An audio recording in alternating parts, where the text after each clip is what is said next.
Bonjour à toutes, bonjour à tous. Nous sommes très heureux de vous retrouver pour une nouvelle émission de Sagesse bouddhiste que nous avons souhaité consacrer à une qualité intimement liée au bouddhisme, la gentillesse.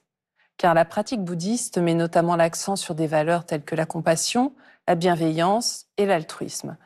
La gentillesse, dans cette perspective, devient non seulement un acte de bonté, mais aussi un chemin spirituel pour cultiver la paix intérieure et la sagesse.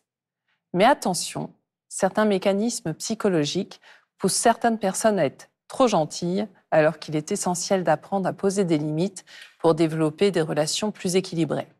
Notre invité nous invite à une forme de prise de conscience et à l'importance de savoir dire non lorsque c'est nécessaire pour préserver son propre bien-être. Alors, comment réévaluer nos comportements envers les autres et oser poser des limites pour ne pas se laisser déborder par notre désir de faire plaisir à tout prix? Nous rejoignons sans plus attendre notre invité, le docteur François Lelore. François Lelore, bonjour. Bonjour Aurélie Godefroy. Et merci d'avoir accepté notre invitation. Alors, vous êtes psychothérapeute, psychiatre. Vous avez publié de nombreux ouvrages, notamment avec l'ami Christophe André, que nous recevons souvent ici. Vous avez passé une quinzaine d'années en Asie et vous venez de publier « Soyez gentil, mais pas trop » chez Odile Jacob. Alors, c'est pour le moins un titre étonnant. Est-ce qu'on peut être trop gentil? C'est assez provocateur comme titre. Oui, je pense qu'on peut être trop gentil, surtout dans une société qui a quand même changé, en sens qu'il faut toujours être capable de trouver sa place, où la croissance fait qu'il faut... On est dans une ambiance qui est plus faible, fait qu'on est dans une ambiance plus compétitive, et où, au fond, le trop gentil peut s'exposer à des déceptions, et surtout à ce que d'autres prennent l'avantage sur lui ou sur elle. Alors, vous explorez justement dans ce livre les différentes facettes de cette gentillesse, en commençant par la modestie. Alors, est-ce qu'on peut d'abord établir une différence entre l'humilité, la retenue, la discrétion et cette fameuse modestie? Ce sont des mots un peu connexes. Vous savez, l'humilité à voir avec l'humus, qui est la terre vers laquelle le croyant doit s'incliner par humilité justement devant Dieu. La modestie signifie quelque chose de faible importance. Donc, c'est-à-dire qu'on s'accorde à soi-même une faible importance. Donc, ça, ce sont des mots connexes, qui veut dire que finalement, on se sent une valeur pas si grande et qu'on a tendance, malheureusement, parfois trop, à s'effacer, à ne pas reconnaître ses propres mérites, à les faire reconnaître aux autres. Cet excès de modestie vient d'où? Comme toujours, si vous voulez, il y a un mélange d'éducation, puisque on ne se vante pas, c'est un précepte éducatif. Et puis, bien sûr, il y a l'estime de soi, c'est-à-dire que selon, évidemment, l'estime de soi, c'est un composite entre l'amour que vous avez reçu de vos parents, le fait que vous avez été plus ou moins populaire, bon élève, doué athlétiquement, accepté par les autres. Elle va être plus ou moins haute. Alors, si elle est un peu fragile, pour plein de raisons liées à votre passé, vous aurez tendance à être plus modeste, à penser que peut-être vous ne méritez pas tant d'attention, d'égard, et à ne pas vous mettre en avant, avec le risque souvent d'ailleurs de ne pas viser assez haut. Parfois les modestes, il faut les pousser en leur disant « mais attends, si, tu pourrais faire ça, je t'assure, vas-y ». Je donne des exemples dans le livre de gens qui, souvent c'est leurs amis, qui leur ont dit « mais si, accepte ce poste » ou « tiens, essaie quand même de plaire à cette fille ou à ce garçon, je t'assure qu'il pourrait s'intéresser à toi ». Donc, c'est une des manières de contrôler justement, en fait, cette modestie. Dans le livre, j'essaie, pour chaque composante de la gentillesse dont vous allez parler, puisqu'il y en a en fait 5 ou même 6, de montrer, pour que le lecteur puisse prendre conscience de cette dimension qui est peut-être trop développée chez lui, et qui puisse, dans des situations pratiques, essayer d'améliorer un peu son score, et en particulier d'arrêter d'être trop modeste. Il y a des gens qui n'ont pas besoin du tout de ce conseil. Ah oui, non, mais ça... On va passer à la deuxième facette qui est justement la sincérité, donc qui est différente de la spontanéité et de l'honnêteté, dites-vous. Alors, c'est un peu voisin, c'est-à-dire que, disons, en gros, la sincérité au sens de la gentillesse, c'est la difficulté à retenir une information, à cacher quelque chose à quelqu'un, à mentir un peu par omission. Par exemple, vous voyez, il y a des gens qui ont du mal à résister aux questions. Les gens vont vous questionner sur votre famille, ce que vous souhaitez faire, vos antécédents, alors qu'eux ne livrent pas grand-chose. Et quand on est gentil, on a tendance à céder, à répondre trop facilement. Donc en fait, c'est une tendance à trop en dire. Voilà, une tendance à trop en dire, mais gentiment. Je parle la franchise d'avoir tendance à trop faire de révélations de soi, sans faire attention à l'autre, qui lui, en fait, lui, garde ses billes, comme on dit, et ne révèle rien. Alors là aussi, il y a un petit entraînement, voilà, comment résister aux questions un peu inquisitrices en n'y répondant pas, en faisant ça gentiment, mais en restant sur la réserve. Et c'est dans toutes les composantes de la gentillesse, c'est faire attention à la réciprocité. Ça, c'est vrai que c'est quelque chose qu'on retrouve dans votre livre, et c'est une véritable pratique. Hein. C'est une discipline, quelque part, qu'il faut mettre en place. Voilà. Parce que, oui, effectivement, il faut savoir contrôler cette franchise et cette sincérité au jour le jour. Oui, absolument, au jour le jour. Ouais. Alors, passons à l'excès de confiance, qui est aussi un aspect de cette gentillesse. Et là, vous faites aussi la différence entre la confiance, la bienveillance, la candeur ou encore la naïveté. Alors, dans la naïveté, il y a quelque chose d'un peu attendrissant, mais les enfants peuvent être naïfs, c'est-à-dire qu'ils ne connaissent pas assez le monde et les gens. On peut aussi se sentir naïf dans un environnement très, très étranger, dont on ne connaît pas les règles. Mais là encore, il y a des gens qui spontanément, justement, vont garder une méfiance élevée. Et d'autres vont avoir tendance à faire confiance, en général les gentils. Alors, ce qui est très positif, puisque les gens qui nous font confiance, en général, on a envie aussi par exemple, un patron qui vous fait confiance, c'est stimulant. Dans une relation de couple, évidemment, on aime que l'autre vous fasse confiance.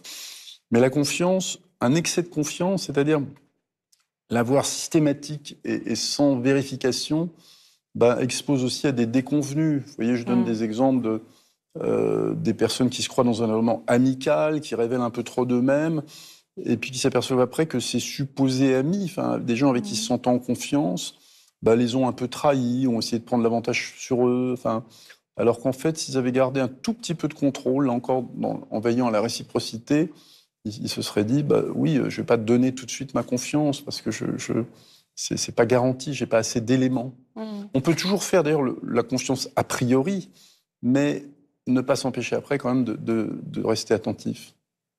Alors, c'est pas toujours évident, notamment dans un domaine qui est celui de l'amour. Oui.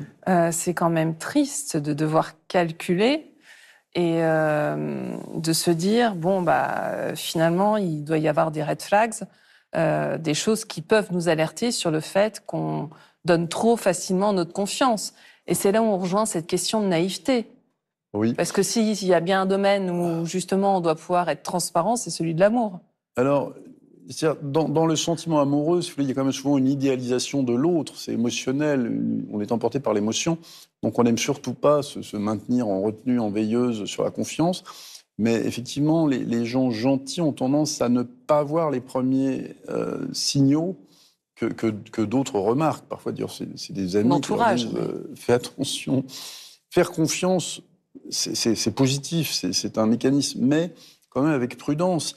Et puis alors, dans le livre, je donne des exemples, évidemment, des gens qui ont trop fait confiance dans des situations où ils se sont fait vraiment duper par des professionnels du mensonge, vous voyez. J'aimerais qu'on passe directement à la compassion, puisqu'en fait, vous dites que certaines personnes ont un cœur qui est trop tendre.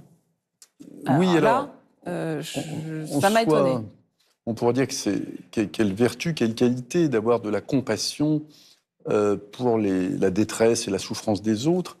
Et d'ailleurs, c'est souvent un puissant facteur de motivation pour aider les autres. Souvent, c'est par compassion qu'on va se précipiter pour essayer de soulager la souffrance des autres ou de les aider à résoudre leurs problèmes. Dans les professions de santé aussi, la compassion, c'est important, mais trop de compassion risque d'être épuisant pour vous. C'est-à-dire si vous vous sentez aussi en détresse que vos patients, vos journées vous avez très vite à arriver au burn-out. Et puis même pour le patient, autant il peut apprécier votre empathie, c'est-à-dire le fait que vous compreniez sa détresse, que vous lui donniez des signes, que vous le comprenez. Mais si vous voit avec trop de compassion, si vous voit les larmes aux yeux, si vous voit que vous êtes trop affecté, ça peut aussi lui-même le déstabiliser et ne pas le rassurer. Oui, donc en fait, il ne faut pas mélanger compassion, sympathie, empathie. C'est voilà. Des choses très différentes. Hein. Mais alors, comment est-ce qu'on peut apprivoiser cet excès de compassion ? Alors ça, c'est le plus difficile parce que la compassion, c'est une émotion, c'est un partage d'émotions. Vous savez qu'il existe même chez les mammifères, parce que je cite l'exemple que Même un rat qui appuie sur une pédale, qui lui distribue la nourriture, s'il s'aperçoit qu'à chaque fois, ça envoie un choc électrique à un autre rat, ben, il va s'arrêter. Donc la compassion démarre assez bas dans l'échelle animale. Ben, c'est ce qu'apprennent à faire, par exemple, les professionnels de santé, c'est-à-dire d'avoir une sorte d'habituation.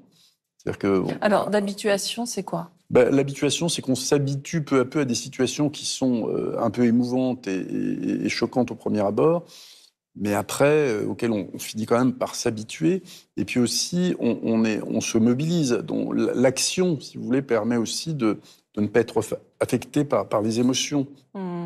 Alors, la dernière facette, et non des moindres, de cette gentillesse, c'est l'altruisme, qui est aussi Voilà. une vertu cardinale du bouddhisme. Et alors, c'est vrai qu'on peut s'étonner de se dire qu'il y a des limites à l'altruisme, alors qu'on nous apprend justement à être vraiment altruiste le plus possible. Oui, alors, je mets l'altruisme un peu à part, parce que l'altruisme, c'est vraiment être préoccupé par le sort des autres et sacrifier de son temps, de son énergie, etc., pour les aider. Et là, je dirais que c'est un peu une décision. Dans le livre, j'essaie de dire, ne vous laissez pas emporter par votre réflexe de gentillesse, c'est-à-dire d'être trop confiant, trop conciliant, etc. Tout ça, ce sont des réflexes, il faut apprendre à les modérer. Donc, en fait, vous insistez sur le discernement. Voilà, et donc ne vous laissez pas entraîner par vos réflexes, mais après, une fois que vous aurez bien contrôlé tout ça, vous pouvez décider ou non d'être altruiste. Après tout, vous pouvez décider de consacrer votre vie à une cause et de sacrifier d'autres sources d'intérêt que vous auriez pu avoir.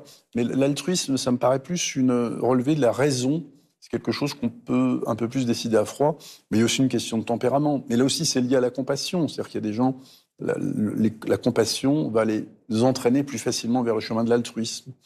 Mais il y a aussi des altruistes pas très émotionnels, qui sont altruistes par tradition, par éducation, par attitude, tout en restant pas trop émus par la souffrance des autres.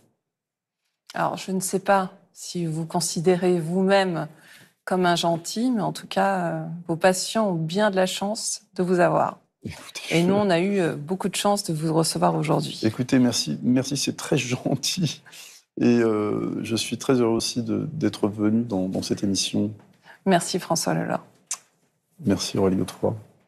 Et si vous souhaitez poursuivre cette réflexion, voici quelques suggestions, avec tout d'abord le livre de notre invité, Soyez gentil, mais pas trop, aux éditions Odile Jacob.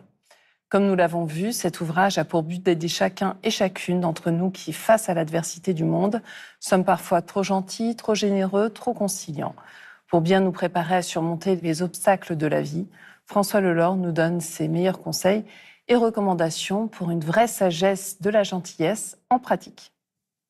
Abécédaire de la sagesse de Christophe André, Mathieu Ricard et Alexandre Jolien, publié chez l'Iconoclaste à Larry Éditions.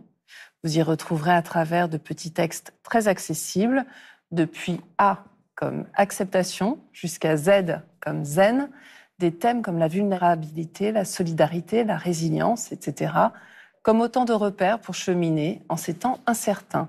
Chacun des auteurs a choisi les mots qui lui sont chers pour confier sa vision, son expérience, les efforts à entreprendre pour être plus cohérent, plus à l'écoute, plus altruiste et plus heureux.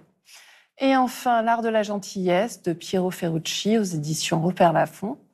La gentillesse et les vertus qui lui sont inhérentes peuvent apporter d'incalculables bienfaits, nous l'avons vu, à qui sait s'en saisir spontanément sans en attendre de contrepartie. Elle égaye nos vies, elle apaise nos corps, elle est une des clés du bonheur, du nôtre comme de celui d'autrui. Et si nous la cultivions ensemble? Telle est l'invitation fort pragmatique et si riche d'espérance que nous propose l'auteur. C'est la fin de notre émission. Vous pouvez la retrouver sur la plateforme France.tv. Je vous souhaite une très, très belle semaine.